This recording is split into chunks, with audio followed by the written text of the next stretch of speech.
Welcome, everybody, to Come Back to Love. I'm your host, Robyn Vogel, and we are here on Dream Vision's 7 Radio Network. I'm so glad you're tuning in. I'm a love and intimacy coach, a certified IFS therapist, and the creator of Ready for Love in 90 Days. This show, Come Back to Love, is a sacred space where we explore the real, raw, and beautiful journey of coming home to love, starting with ourselves and extending to the relationships we long to heal, deepen, and ignite. Each week, I'll share powerful tools, heart-opening stories, and transformational insights to help you release the old patterns that keep love just out of reach and rewrite your story, the one you truly want to live. Whether you're healing from heartbreak, feeling stuck in familiar dynamics, or simply craving deeper connection, you're in the right place. Today, I am happy to have one of my dear friends and colleagues here, Brynn Bishop. She is the founder of Conscious Intimacy. She is a Tantra-informed intimacy coach and Tantra educator. Oh, trauma-informed intimacy coach and Tantra educator. She guides women in reclaiming their sovereign selves and embodying their authentic pleasure. Brynn specializes in rewiring relational wounds at their root in the nervous system to replace trust and anxiety with an embodied sense of safety. This leads her clients to greater confidence, worthiness, in and out of the bedroom. Brynn's work invites women to realign with their innermost truth with tenderness and agency so that they can access their full, passionate embodiment, authentic self expression, and relational intelligence in order to create the life and relationships that most nourish and enliven them. You can catch Come Back to Love every Thursday at 1 a.m. and 1 p.m. Eastern on Dream Vision 7 Radio. You can listen from your phone, in your car, online, or just ask Alexa to play Dream Vision 7. I am really excited to begin and continue introducing you to my friend Brynn.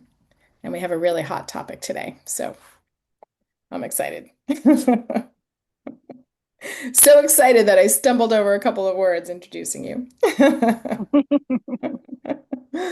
Time to It's put my glasses it's a on. hot topic, It's a hot topic. one in which we get a lot of hot flashes.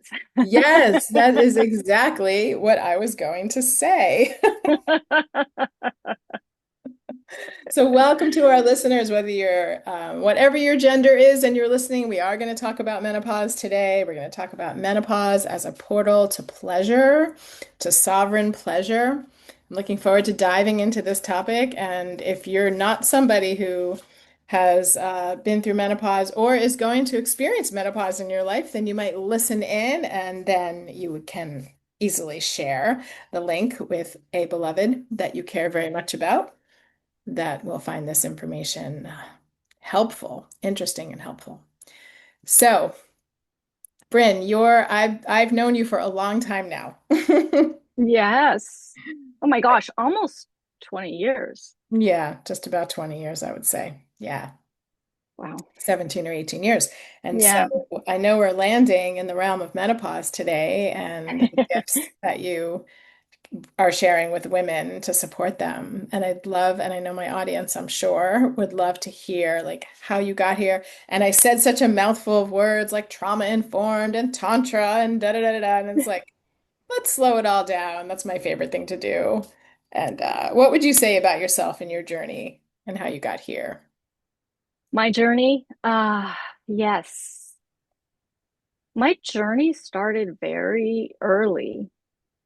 Um, so what I would say to keep it succinct is that I came into this world very connected to the infinite. And uh, during my childhood, I was excruciatingly shy. I didn't have a term for it then, but it was only like a couple years ago, this term, social anxiety. I was like, oh, that's what I experienced. Like I was very introverted, very sensitive, very energetically sensitive. And it took me a long time to develop boundaries, a concept of boundaries, of differentiation, of my right to occupy my space, to exist, to have my own needs and desires, my right to be happy and Mm. to experience pleasure. Um, and so my whole journey has been a journey of embodiment and integration Mm. of spirit and flesh, of Right. psyche. And so, yeah, my work has evolved and continues to evolve Yeah. through, informed by my own journey, my own healing journey and evolution and growth. And so the modalities, and I've studied quite a few, the Mm. ones that have had the most impact are the ones that I, synthesize in my work, in particularly in my private work with individuals and couples. Um, and it's really developing mindfulness of our own experience, really developing that witness consciousness that is our essence, who Mm. we truly are, that is unscathed by all of our experiences and our micro traumas and our personality, ego, all of the relational, angsts and joys, all of the struggle and challenges. This part of ourselves isn't affected by that. It is always uh, has this essence of presence without judgment, this non-judgmental presence, Mm. and access to innate joy and peace. And so um, part of my journey is like integrating soul into this daily living. Like how do we do that? That's an ongoing question, and moment by Yes. moment. Yeah. Very true. Yeah. And so, that's something that's really essential to me. And one of the things that I feel I'm here to help others come back into contact with that part of themselves and live from that place as much as possible, be able to express from a place of safety and security within their own sense of self, in their Mm. own skin, to be able to, yeah, feel that in their bones, the right to take up space.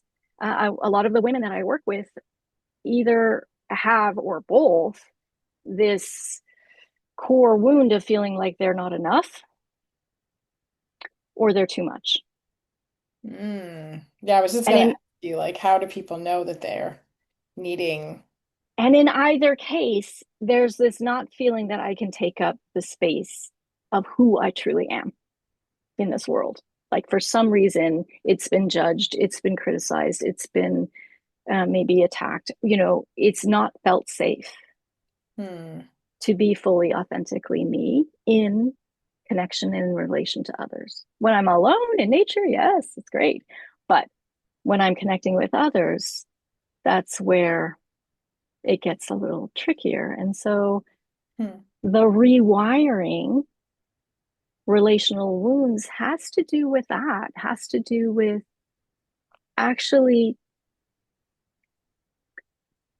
going back to those early incidents when we first felt unsafe being ourselves Hmm. and not having to relive the trauma, but actually bringing resource. And I refer to resource as anything that helps you feel safe, that you can, come back into your parasympathetic nervous system where you can relax and feel at ease and that you can be yourself and be authentic. And we bring resource back to those early incidents that you didn't have access to at that time and actually replay those wounding scenarios in a way that is actually empowering, where you feel safe, where you feel empowered in the situation, and that gets rewired into the nervous system and Mm. affects how you relate now, because that's like a filter, Mhm. an unconscious filter. That wiring is like an unconscious filter that we, you know, relate through Mhm. and make assumptions through. And so to actually clear that on the level of the nervous system, it's amazing work. I love this work, and Yes. I know you've Yeah. been delving Yes. into the whole attachment rewiring. God, I love You the know, neuroplasticity work. Yes. it's so incredible. It's so potent and efficient. I have a lot of clients who have come to me, and you know, and they say, I've been in therapy for, you know, 10, 15, 20 years. I Right. know all about why I react the way I do, why you know, I know Mhm. where it comes from, but it doesn't change. Right. And that's because the level of the nervous system is actually not the rational conscious mind. It's in the subconscious and in the body, in the soma. Right. Right. Right. Yeah. Okay. So let's weave this into the menopause piece so that we can understand how, and we might go back to some of the pieces that you said just so people can have a deeper understanding. But um, what we're hearing so far is that, there's been some kind of trauma or challenge, difficulty in the past. The nervous system wires itself kind of around that, mostly in protective ways or defensive ways. And then, uh, whether you're in relationship or not, it sounds like, if you're walking in nature by yourself, you're not having so many like reactions and, but once we get into relationship with people, which could be a partner or a friend or a parent, right, or a child, um, then our systems can get reactive or stimulated or activated. Just throwing in some of my own words to Yeah, that, you know, and then it's, well, it's quite difficult. And right. yeah, so you're working with people, sounds like singles and couples, to rewire so that they can have a healthy relationship without all those triggers from the past. I Yes. imagine, yeah, I'm already like sort of envisioning this interesting connection to women and symptoms of menopause and what happens. I don't know where we're going because we didn't talk about it time, which is what I love actually, because it's all spontaneous and in the moment. I'm actually having some awareness around the way that women experience menopause based on what you just said. Some of it I think looked at, and some of it maybe not looked at yet in the world. So I feel like we're sitting on this today in this moment on this precipice of information that probably you're about to share and we're going to talk about that is perhaps new to our listeners and maybe even to ourselves, because as we open up to new awarenesses, we can have new awarenesses right here in this very moment. I love that. Um, yes. I'll just tell a little anecdote, Great. and then I'll dive deeper. So from my own experience, Yeah, personal story is so welcome. yeah. So one of the things, I'm originally from California, and um, I'm living in New Hampshire at the moment, but I was in the Boston area, and driving in Boston is, is like one of the craziest cities I've ever driven in, because because there's no sign telling you you're about to merge and the lane is going to disappear. Like California has very clear signage, and here it was like, oh my God, I'm merging. There are cars coming at me from the side. And Sounds like a relationship. that's a whole nother conversation. That's a great metaphor. How do we keep our autonomy in that merging energy? Yes. So, in this case, like I was in menopause, and I mean, I am still in menopause. I guess I was in perimenopause. And and every time I would say I'm on the freeway, and every time the on ramp, the cars are coming to merge, I had to cross over the merging cars to exit the Hmm. freeway, which does not, I'm gonna call freeway, which does not happen in California. You exit first and then they enter. It's all backwards here. So you have to Right. cross traffic to get off. Yes. Yes. Yes. And every time I would break out into an intense sweat, like my entire body would just be on flames. And I realized how much my symptoms were related to my emotional state. Mm-hmm. Okay. Like your physiological My symptoms. physiological symptoms, the hot flash, it's Yeah. yes, hormonal, but it was triggered by emotion. Mm-hmm. Mm-hmm. Right. Yeah, And that's not just talked about very much in the menopause world, actually. no, I don't think it is. I haven't heard it. And I think that's a really important distinction to have because as we work with regulating our emotions, we can regulate the symptoms. Hmm. Yeah. And then I also teach Hmm. Taoist practices that internal practices that can also help regulate um, hormonal balance. Hmm. So since you mentioned symptoms, that's just a little anecdote, Mhm. Mhm. a little a little piece of um, something to like investigate in, for our listeners to be like, oh, maybe just start bringing awareness when you start having hot flashes, say, or other symptom, Mhm. other symptoms we can talk about. But Yeah. this is an easy That's one, like just to notice, oh, what was happening internally? What was happening mentally just before that happened? right. And And we know that bringing, sometimes nothing, because sometimes we're just asleep. yeah, Sometimes, which still can be impacted by high levels of cortisol running through the body if you're stressed out, right? Um, but yeah, sounds like you're inviting those going through perimenopause in particular, where they're still having symptoms. And some people do have symptoms into menopause. Once you've stopped bleeding altogether, it's called menopause, and then you're in it. You're there.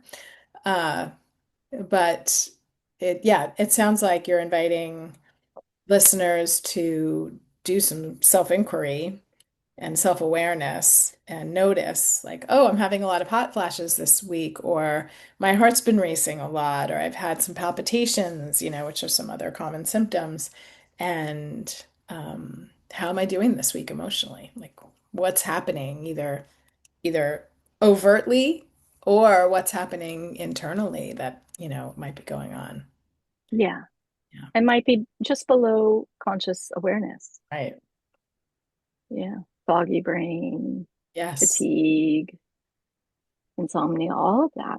Yes. Yeah. So that actually symptoms wasn't the focus of what I wanted to bring, but it's nice to touch on it. Well, I think it's Um, good to name it, just to name it because we have the time today yeah, and because people, I feel like when people are listening to the show, to Come Back to Love on the radio show, they're it's helpful to like be able to self-assess, like yeah.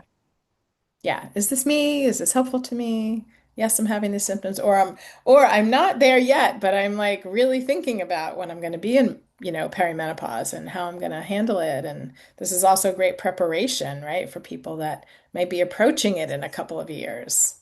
Right. And actually, developing the witness consciousness at any age, but Yeah. particularly, before getting to perimenopause will be really helpful in navigating it once you Yes. get there. So, yeah. Absolutely. The That's the piece about menopause being a portal to your sovereign pleasure comes from, I work with a lot of women who are at this stage. Um, and of course, other symptoms are vaginal dryness and pain with intercourse and lower libido or desire or pleasure or harder reaching orgasm. And it's like often a disinterest in sex accompanies, Hmm. this phase. Yes. And so I think it's really important to introduce the dialogue around what is actually your authentic pleasure. Because what we've been told, what we've been sold in this culture about sex is a very, very narrow bandwidth of what our natural eroticism is. And we spend our lives, especially earlier on, comparing ourselves to the standards that media presents us with Mm. of what, a lot of, for so many of us women, right? A lot of our value, maybe subconsciously, maybe not even consciously, is on our sex appeal, like um how attractive are we? How desirable are we? Even if we not don't want to act on it, but we want to feel desired. Because there's a sense of worth and value that comes from that in what we've been kind of programmed with in this culture as ideals. Our body image, youth, splendorness, and we start to have a little belly fat and, our thighs are getting bigger than they used to. And we're starting to have our skin sag. And we're like, oh my gosh, I'm not as desirable as I used to be. And our sense of self worth and self confidence can really start to be impacted by our physical aging. Hmm. And the definition of sex in our culture, I just want to, like, if you haven't, maybe this is introducing it, maybe this is a reminder, but it's really a masculine definition. Mm. And, you know, it's Ooh. about engorgement, Mm. erection, penetration, and orgasm. Hmm. It's very male centric. Mm. And that's the standard that we are supposed to live up to. So many women, including myself, and so many women clients that I work with, it's like we, have to do this work to overcome this sense of, oh my God, there's something wrong with me because I don't just want penetration, you know, like Right. that's not doing it for me. So I must be broken Mm. earlier, usually earlier in life, but it could be your whole life. You feel this way if you haven't been introduced to, like, wait a minute, let's take a look at where that programming is coming from. And let me introduce to you an incredibly vast landscape Hmm. of what is your true inherent beauty and pleasure, because our bodies are designed to feel pleasure. And it's Yes. not always in that very linear, penetrative style. Right. Yes. Ooh. Let's pause for a commercial break so we can get dive into this really juicy material. Let people Great pause and take timing. some breaths. Okay, listeners, I'm inviting you to do some deep breathing during the next commercial break, and we will be right back. Welcome back, everybody. This is Robyn Vogel, and today we have Brynn Bishop on Come Back to Love Radio. We are on Dream Vision 7. Welcome back. We are talking about a very hot topic. We're talking about sex. We're talking about menopause. I really appreciate what you just were talking about, Brynn. I think it's important actually to slow it down. This piece around like the masculine view of sex and what is good sex, Mhm. right? Like, what are the indicators of good sex tends to be, and I think this will be new information for some of the listeners, tends to be defined in kind of a masculine way. And what does that even mean? We could start there, so that people really understand what you're saying. And Yeah. then we get to look at like how do women especially um, experience pleasure and true authentic pleasure. It's such a huge topic. We could talk all week about this subject. It's so true. Yeah. All year. All year. Yeah, exactly. Yes. Yes. So it's an it's a like unprogramming, deprogramming Mhm. the subconscious programming that we have around like good sex is, oh, I'm hot and juicy and ready and I can orgasm easily and he orgasms and he can, he can make me orgasm and he feels good about himself and I feel good about myself because I was responsive and I was also able to, take care of him and Yes, you know yes. and whoa, what if I'm not feeling those things? Yeah, what Then like, or even frequency. What if hmm I don't want it as often as he does? Right, And what does that say about me? right. And do I feel guilty about it or do I feel fucking resentful about it? Yeah. Sorry, can I use F words here? Mm, Like really, seriously, that's a big piece of this reclaiming your authentic pleasure, your sovereign pleasure, is realizing that you aren't here to serve him mm, at your own expense. Emphasis on at your own expense. I'm going to say that again. Yeah. You aren't here to serve him at your own expense. Or anyone, any gender. I'll broaden it to say you aren't here to serve them Yes. at your own expense. And perimenopause and menopause often corresponds with a stage in life of empty nesting Mm, and coming to maybe career change. And there's this whole pause, not just in our menstrual flow, but also in our life. Like this is like, let me pause and regroup and figure out who am I now? If my primary role isn't as a mother anymore, hmm and my husband and I aren't really having sex much anymore, hmm what does pleasure mean to me? Who am I? What do I want? What do I enjoy? It's a time in life to like, so many of us have been in service to others up till now and still can be in beautiful ways.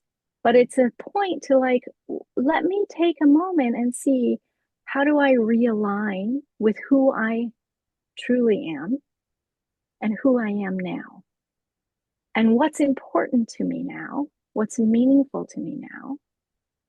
What's on purpose? And what's like, and how can my body help inform me? Mm, So not just when it comes to sexual pleasure, but also just a pleasurable life hmm and doing what is meaningful and pleasurable in the world. So they all interweave, and having slowing down and bringing mindfulness and bringing awareness to, oh, the wisdom that the body carries, because the body carries a treasure trove of wisdom that when we learn to listen to it can inform the choices that we make in all areas of our life. mm, And when it comes to sexuality, I teach a feminine approach to sexuality, which is a tantric approach or a Taoist approach. And Mm, it's honoring, in Tantra, Shakti is the feminine, archetypal feminine energy that creates the universe, that creates everything. mhm, It is the divine feminine energy of creation. And when we begin to tap into our own energy and our own sexual energy and our life force energy, from that perspective of, oh, I am embodying the divine energy of creation, how sacred that is, and how blessed that is, and how deserving of honoring that is for us with ourselves and with anyone that we share ourselves with. So if we are partnered, to bring that quality of sacredness to our our physical intimacy. mm, mhm. So, so many good things and so many good journaling questions. Note to self for the listeners to always to download the episode and listen again because there's so many juicy bits here. And especially like when you're asking questions, I was like, oh, this is a great moment to pull out a journal. What I want to do before we get back to some of the specific tools is I would love to hear how, like in a tangible way, if you're willing, how I mean we all teach what we're learning ourselves. I know I do. I know you do. Um, or maybe there's an example from one of your cases, but more interestingly is about you. Like how has this showed up in your life? Because there's so many concepts here. Mm-hmm. Around um, reconnecting to our bodies and what it's like when we're not connected to our bodies. And a menopause is such a special time in life, like you said. It is literally a pause. I know for me, I went into menopause quite young when I was in my early 40s, actually. But in my early, not even early, in my mid to late 50s, where I am now, I'm going through like another layer of it. Like I'm having symptoms I didn't have when I was in my early 40s. Mm-hmm. And in my early 40s, I was able to manage my symptoms with even the libido shifts, I was able to manage with acupuncture and herbs and things and it was easy to manage actually. And the truth is, early menopause isn't that early anymore. People do tend to go into menopause starting when they're maybe around 40 and until 60. Like the window is a lot wider than anybody used to think it was. It's not that uncommon. You don't hear about it all the time, but it's not that uncommon. And I think sometimes people Yeah. just don't talk about it. Um, Yes, and girls are starting their menses so much right. younger. Yeah. So Yeah, correlates makes sense that some it of the would. time. Yeah. Mm-hmm. But getting back to the topic, it's like, so I know I've had my own journey with like, um, you know, understanding my own pleasure and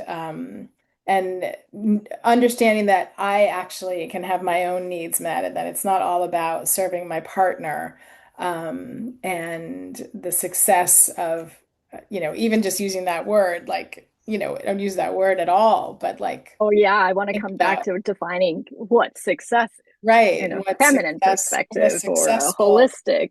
right, exactly. But yeah, I think it would be interesting to hear like where did it show up in your life in terms of reclaiming yourself, your pleasure, your Mm-hmm. total, paradigm shift in terms of sex and relationship, and maybe, there's some menopausal pieces that um, Yeah, maybe thanks for inviting me yeah. um, to share that. It's interesting. It's a layered history because my first sexual experience was actually energetic. As I said, I'm very energetically sensitive and attuned. And the my boyfriend at the time, turns out he also is very energetically attuned. And we started making love, and there was so much energy surging through my body that I got scared that like I was going to, I don't know, become paralyzed, or like my body wouldn't be able to handle it. Yeah. So, and this was in college, and I had a shared room. So we had the room to ourselves, and I was like scared this, it was too much. So I had him go over to the other bed on the other side of the room and just like cool things down, so that my body would not, be harmed like from all this energy. Yeah. Because it was a new experience for me. I was like, my body can take this. And what Hmm. happened is that our energetic bodies continued to make love, and I actually felt him penetrate me Mm. Wow. in our energetic bodies. I Hmm. had never heard of Tantra. I didn't hear of Tantra till maybe 10 years later. Hmm. Even so, that's young. And you never heard of energetic sex or anything like that? Nothing, No, of nothing like that. course not. Right. So it's that is naturally, like that is my pleasure is from my most erotic pleasure is from sharing sexual energy and sensuality. It is not from physical penetration. Hmm. Right. I and for my whole 20s, I thought, there's something wrong with me because I'm not, it's kind of painful. It's not that pleasurable. Like I felt like it was just an obligation. It was like it was my duty as a girlfriend. It wasn't because I had desire in my body for it. And I certainly hadn't been educated yet on what it takes for my body to become engorged and lubricated and ready for penetration so that it is pleasurable Hmm. and that I can ride the waves in that way as well. And my partner certainly hadn't been educated. Right. Um, Too young. and so I did feel like, oh, I'm broken. There's something wrong with me. You know, there's Hmm. so, right. Oh, Yeah. Such a such a burden. burden to Yeah. carry that. Yeah. Um, so discovering I first studied Taoist practices, and that was like, oh my gosh, so many incredible practices of sharing energy and of how to approach the female body in a way that honors her rhythms and her. Um, so in Taoism, they say that the man is like fire, Hmm. and the masculine is like fire, and the feminine is like water. The masculine can ignite quickly, but it can burn out quickly, Yes. and that the feminine, it may take a long time to bring the water to a boil, but that then it can boil for quite an extended period of time. Hmm. And so practices to actually bring the arousal and the desire into the body and entice it, and also working with the energy body. So for those who are sensitive to energy, who like that sense of anticipation and teasing, and like now I embrace that. I love to be teased. Hmm. When I was younger, it's like, oh, you're a tease was an insult, Yes. because I liked that, but I didn't want penetration, Right. But Yeah. I adored all of the energy and the excitement and like Yes. I love that. That's enlivening. That that wakes me up. That lights me up, you know? Hmm. Um, so that's one piece of my Yeah. journey. Thank you. And I'd say I want to. There's other pieces of my journey we may Yeah. get to. But Yes. I want to swing back to the definition of successful sex. Yes. From this perspective, from my perspective, it's about being present, Hmm. embodied, like really not being in our heads thinking about, are we doing it right? I'm not responding fast enough, whether you're male or female or Yes. any other gender identification. Yeah. Not being in that feeling that anxiety around, oh, I'm not engorged, I'm not erect, or I'm going to lose my erection, or I I'm not going to get to orgasm, and he's working so hard to try to get me there. Like all none of that, right? So that's what's not successful, not pleasurable, and No. it's disconnecting because we're no longer present in our bodies Yes. in the moment, which is where we actually feel pleasure and connection. So Yes. success is not whether there's an erection, not whether there's penetration, but are we present? Are we connected? Are we feeling our senses? Are we bringing consciousness to our touch? Whether it's solo sex or partnered sex? Are we bringing love through our touch, or are we just trying to get off? Right. Yeah. And, you know, most people who self pleasure, whether men or women, and me too, right? It's like the conditioning, like, okay, let's get to that orgasm. Let's get there. Yeah. Because that's the point, right?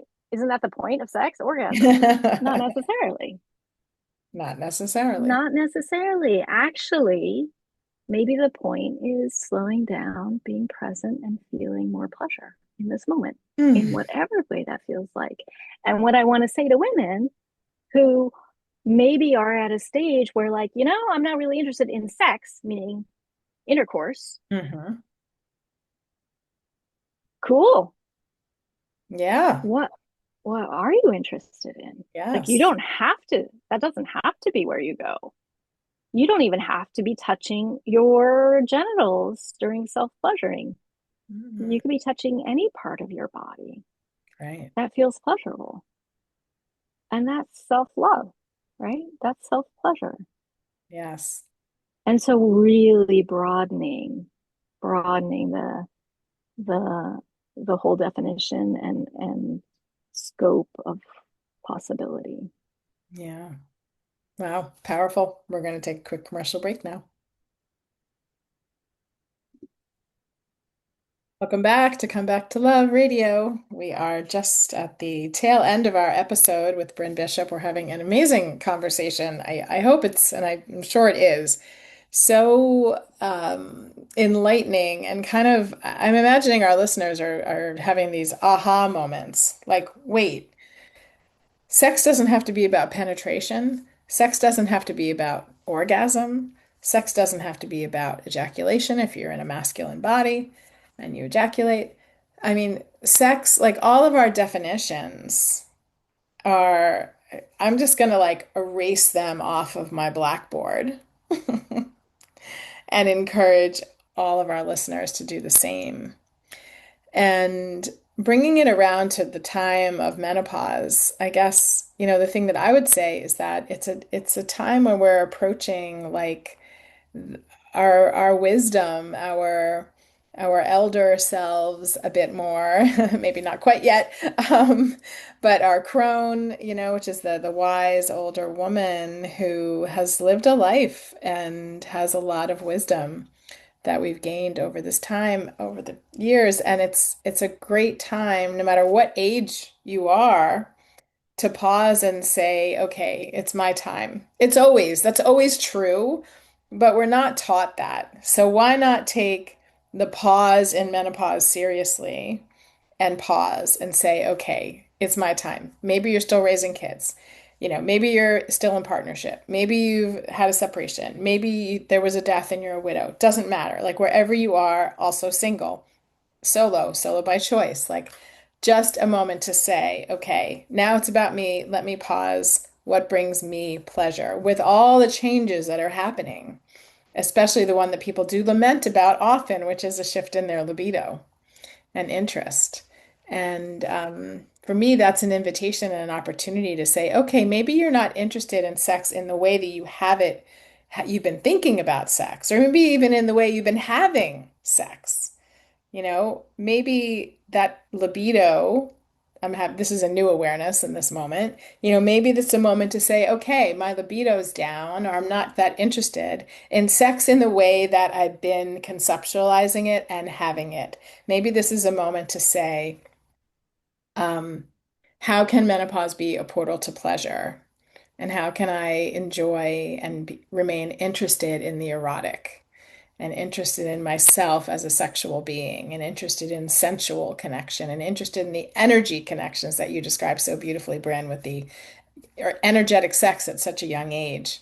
I would, say that was a really young age to have that experience. So that's what I'm bringing, that's the contribution for me in this conversation. And I'd love to turn it over to you to hear your words around it and then also talk about how people can find you and reach you. But before we even do that, just, you know, what is it for you? What's been the contribution from this conversation? Yeah, I think I want to address that by saying that at this point, you know, mentioning opening up the range of what's possible as sexual experience or erotic experience is one really fundamental piece. Another piece is, well, there's two other pieces that I want to name, and that is one, this coming back to our own sense of self. And beneath all of the roles that we play and all of the conditioning that we have gotten is our innermost truth, our like what is resonant and true for me. And having that be the compass is another really key piece in my own journey. And I would say in every woman's journey. And that this pause at peri or menopause is, as you say, this opportunity to to reconnect with ourselves on that deeper layer, that deeper level, Mm, and begin to use that as a compass. And that's what I've been doing in my own journey.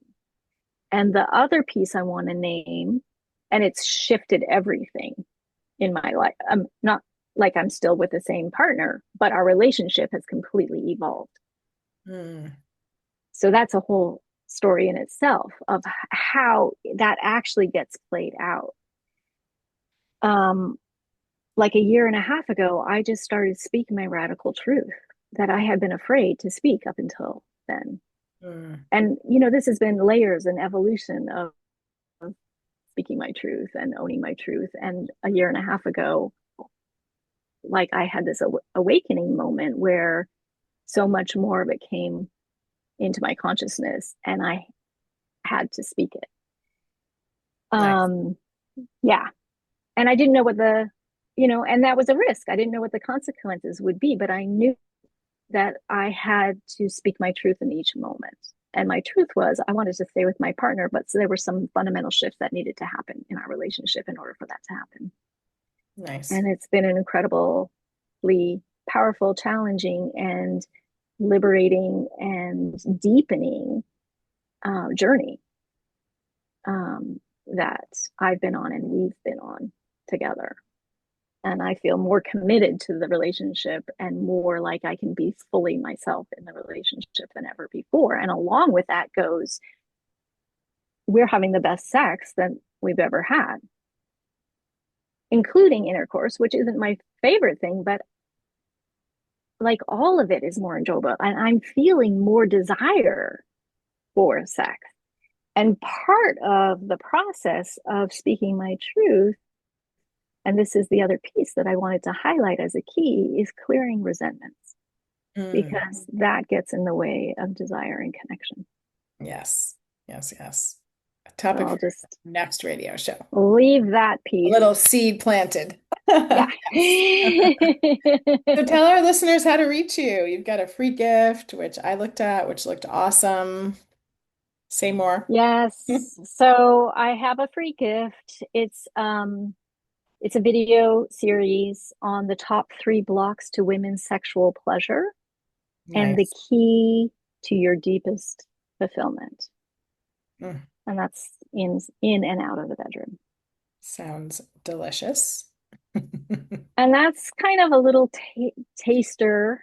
Um, some of what we spoke about today is there, and some other things. Um, and I have a program coming up, which for, is called Menopause as Portal to Your Sovereign Wisdom and Authentic Embodied Pleasure.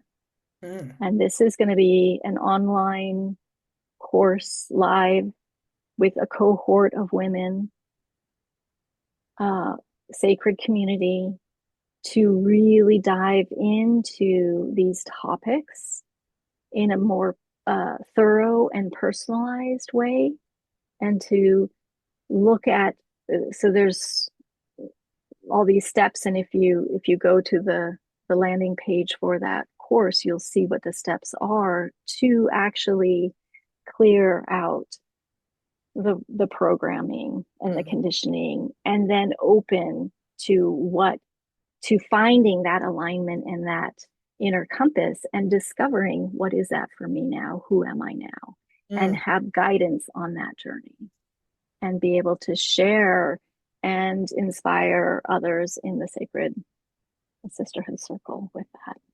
Nice. So for everybody listening, that information is in the show notes. Brynn is at conscious-intimacy.com. And do go to Dream Vision 7 Radio, or if you're watching us on YouTube or any podcast, just look below and you will see the information in the show notes. And you can find Brynn and step into your own personal journey around finding pleasure and your own authentic pleasure, which is really the most important piece there.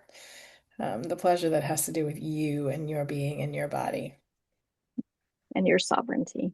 Yes, yes, yes. Mm-hmm. Thank you so much, Brynn. Thanks for being here. What a wonderful, so rich conversation. I really do encourage people to, our listeners, to download, to listen again, because there are actually so many pieces there for exploring, for pausing and thinking about. I know many, many listeners are here live with us on Dream Vision 7 Radio, and you can always go to the archives on Dream Vision 7 Radio Network and download the episode. Well, Thank you thanks so much so for much, having me, Brynn. Robyn. You are Wonderful to so be here with welcome. you. Yeah, so good to be with you. Have a good day, everybody. Mwah. See you next week, Thursday, 1 a.m. or 1 p.m. Eastern Time.